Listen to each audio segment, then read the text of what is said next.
I think Topsy Bronx is live. Or not live, because by the time I'm doing live now, by the time I put YouTube, it's not live, it's pre-recorded. Anywho, hey guys, hey, my bombers, my beautiful people. Guys, shit is crazy. Guys, I don't even know if you guys can actually hear me through here, but I'm sure that my laptop is recording if my headphones is not. I think I need a new mic. Yeah. Guys, oh my God. It's like, where do I start? Literally, Topsy, BX. Where do I start? A little bit of Moscato. A whole bunch of God.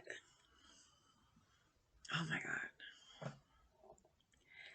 When I started doing my YouTube, just the recent one, because, I've been uploading videos for a very long time. It was like this new journey, and I was realizing so many things about myself, and here I am. Take this off, because my makeup's all messed up, guys. Makeup's all messed up. Everything is off. Gotta wash my face at this time. In September, I let go of so much. A year before that, in 2021, September should have been a month in 2021 where I let go of a lot of stuff and I never turned back to look back. But I did. I messed up with my own boundaries, the ones that I set for myself, guys. And I let people in that I love because I miss them. And my language is love and affection. And I just couldn't really be without the people that I love to a point. How much do you chase? How much? Oh my God, you sound just like you wait. Oh, like how much can you take being uncomfortable around people? How much can you take being made feel that you are uncomfortable to be around? There you go. Question mark. From those that you love, there's got to be a day where you set these boundaries and you stick to them, and you I'm telling you, it's so depressing in the beginning, but aren't you depressed now? Are you not depressed right now? Are you not angry right now? Right now. Are you not mad? Are you not angry at the fact that you keep allowing the same people who are taking advantage? You keep coming into your life and doing the same thing over and over and over and over and over and over and over again.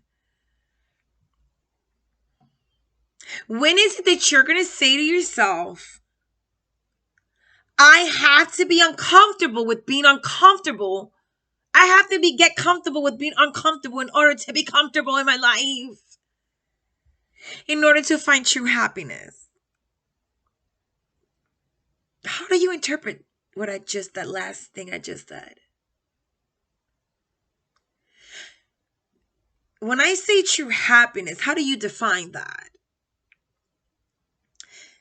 Because I am not talking about the true happiness where it's a person that feels that true happiness is and must be with another individual, because it's really not.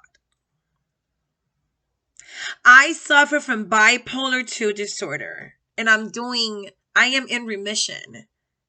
I've been in celibacy, and I have hypersexuality. Okay?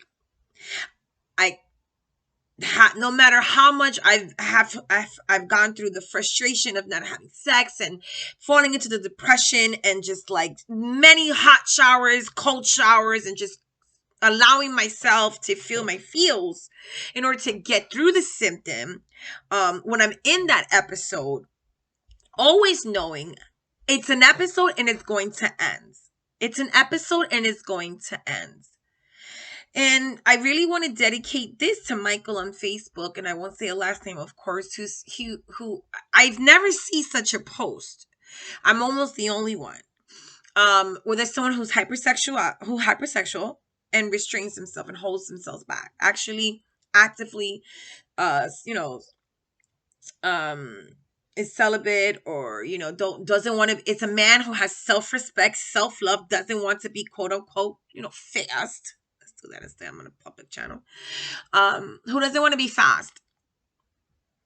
So the first thing is, I'm so happy for you because you were diagnosed and you understand you have an actual disorder and that it is a symptom that you're having and you're going to go through it, right? And yes, when you can't have it here, you kind of not have to, but you find something else to kind of substitute. So you'll be able to restrain yourself from, having sex and not being in a place where you're happy with yourself after you're done, because you know that you're using that person, or it's a rush. Everything's exciting in the moment. You need it. They're talking too much. Let's go. What are we doing? That is your love language in that moment when you're in that episode. I get it. You ruin friendships. You ruin things because, so in this celibacy, for me, I have found myself, but I had to go through it. I had to stick through it. I had to be so sick of toxicity around me and of the people that I love rejecting me and just really making me feel like I am not okay being Topsy, being Mary Lou, which is my government name, guys. And I was finding that to be the people that were closest to me, the ones that I've been around, loving and being family with for 15, 20, 25 years. And then those very people are the ones that were telling me something was wrong with me. But it wasn't that something was wrong with me to help me. It was something is wrong with you because your jokes are dark. Because my life can be dark sometimes. Yeah. That's why. Oh my God, what do you joke about? Because you have to take pain and be able to laugh at it. You either be raped and get in a place in your life where you're able to stand up tall, not be a victim, but be a conqueror and be able to laugh at yourself every once in a while, because shit be funny. It should be funny. There's some things that are funny. And I allow my kids to you have to be able to laugh at yourself. So my kids feel something about themselves. Hey, laugh at yourself. It's okay. Because if you can't laugh at yourself, then it becomes really, really dark.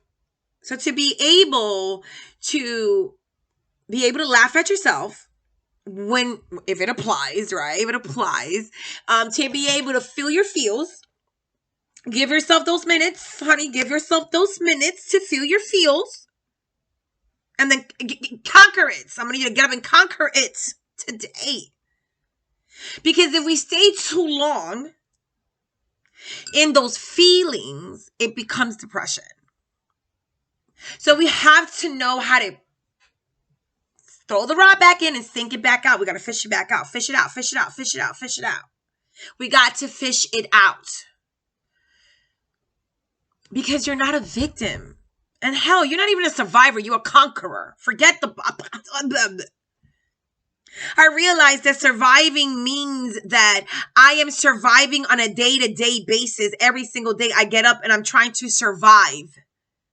But I've conquered that. So I'm a conqueror.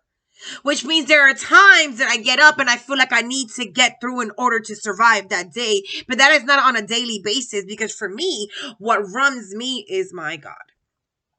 Right?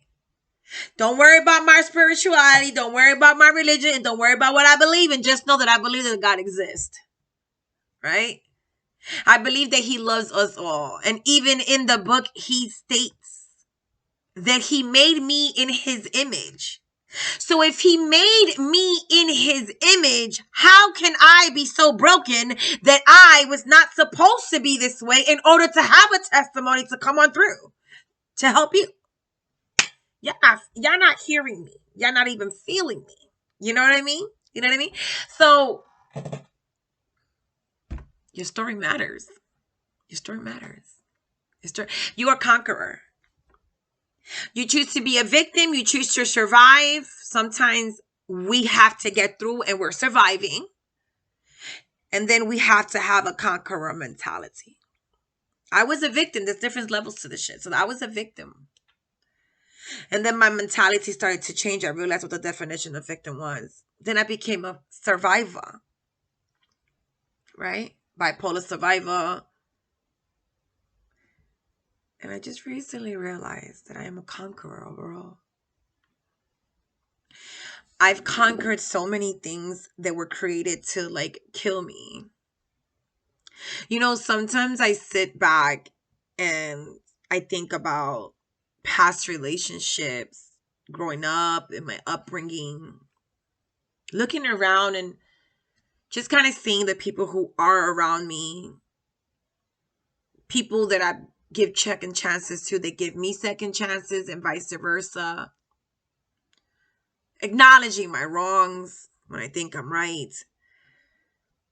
Being able to apologize and give face when because someone else might need you to give your face because you were not right that day.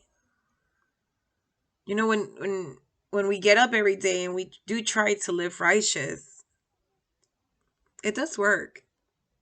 It does pan out. It does help you on the inside.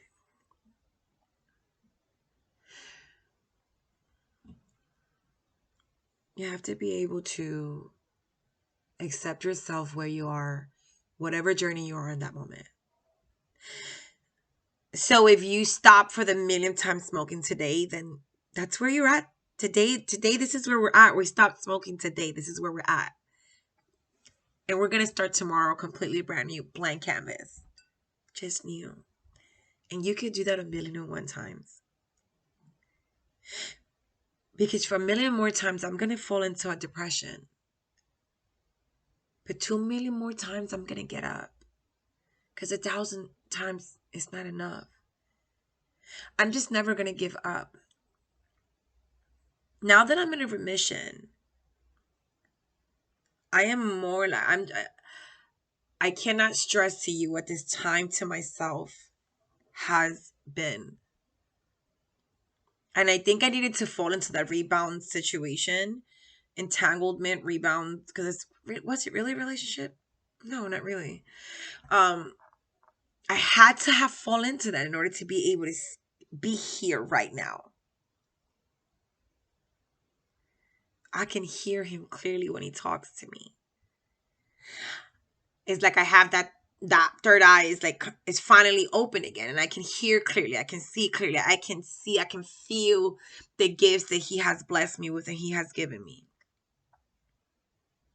I want to give a shout out to my friend Jamie, who was an amazing mom, and Mr. Chris. I once again I was gonna say Curtis. I'll give you a story. But Chris and Jamie, you guys helped me when I really needed you guys the other day for no apparent reason. And there was an Indian guy that came also. And after you guys left, he came in when my daughter broke the cable wires. He assisted me in adjusting the wires between me and my daughter's car. And I was able to jump the vehicle. He didn't even have to use the vehicle. This weekend I had 3 different people help me, 4 different people, because there was another young lady too that came in to help me from different backgrounds. That when we stand by each other, we're all different. We're all different. And because I am this person who I am, I'm Topsy Bronx, in my mind, I'm like, this is freaking dope. This is a podcast. Everything for me is a podcast. Everything is a podcast. After this, I'm going to record a podcast.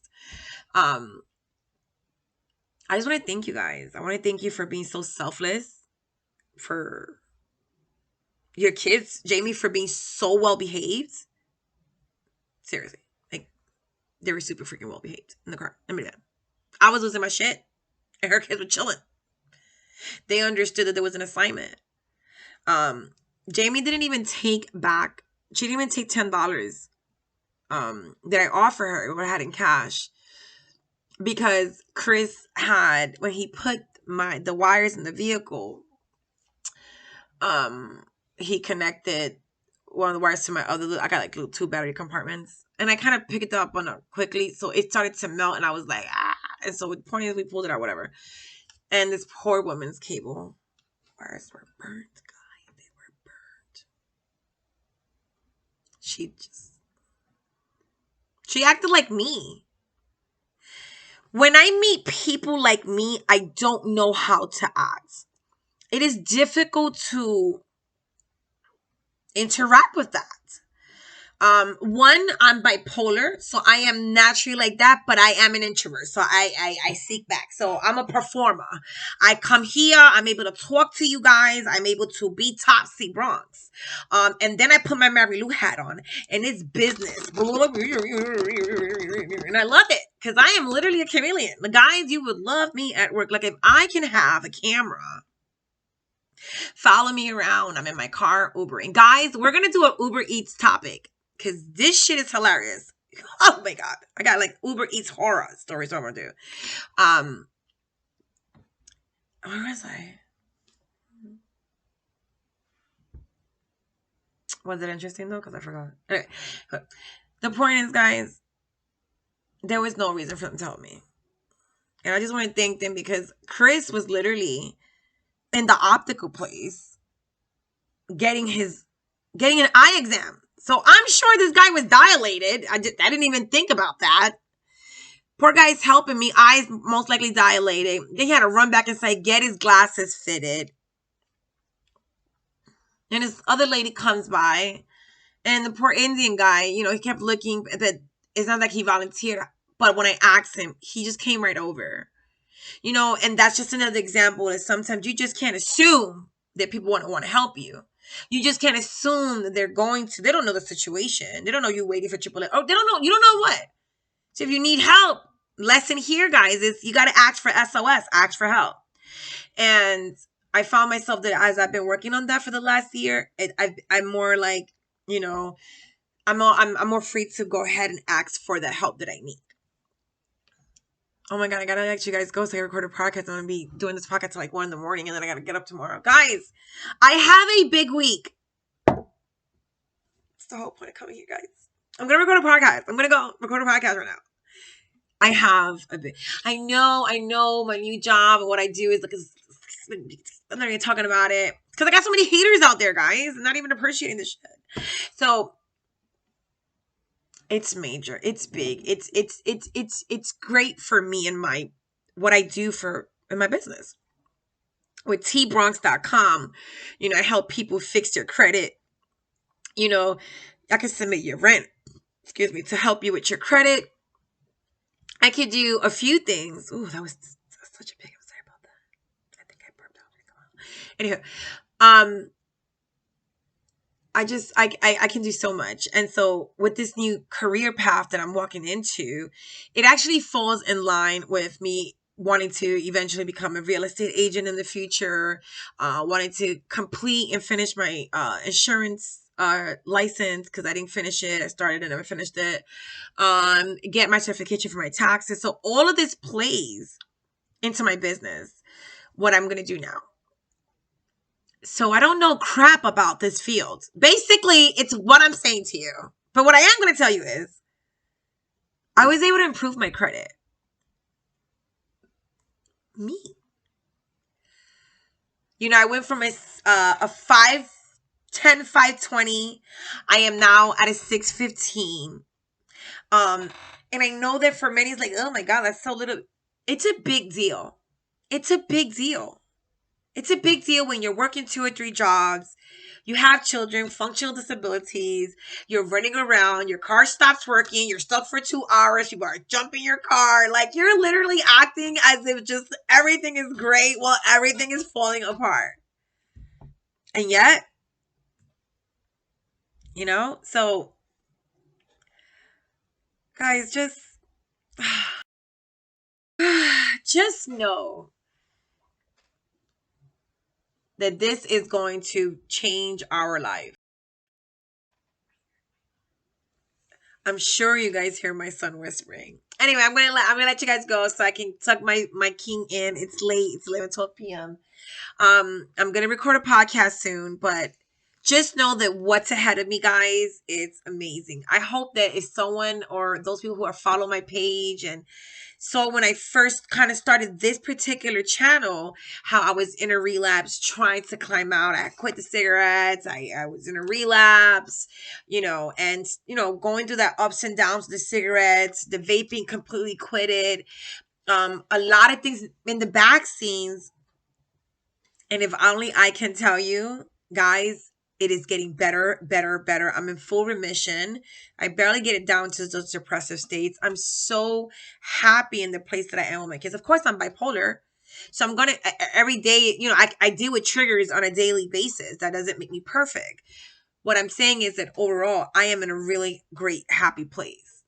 And I can see our finances getting to where I was before I started to help everybody. And then when I needed, everybody was gone. I'm finally going to get back there. And guys, when I tell you, even better, because in the position that I am, the career I'm walking into now, they were starting at one rate of pay. They offered me $2 more and said, oh, but we're not giving you this. We're actually want to give you this. Of course, if you'll take it. Listen, yes, I will. Humbly so. Hello. So anyway, guys, I'm going to go record my podcast, tuck my babies in. I love you, bombers. Thank you for sticking by me, believing in me. And remember, we are conquerors. We're not just simply survivors. We're conquering this shit. Bye.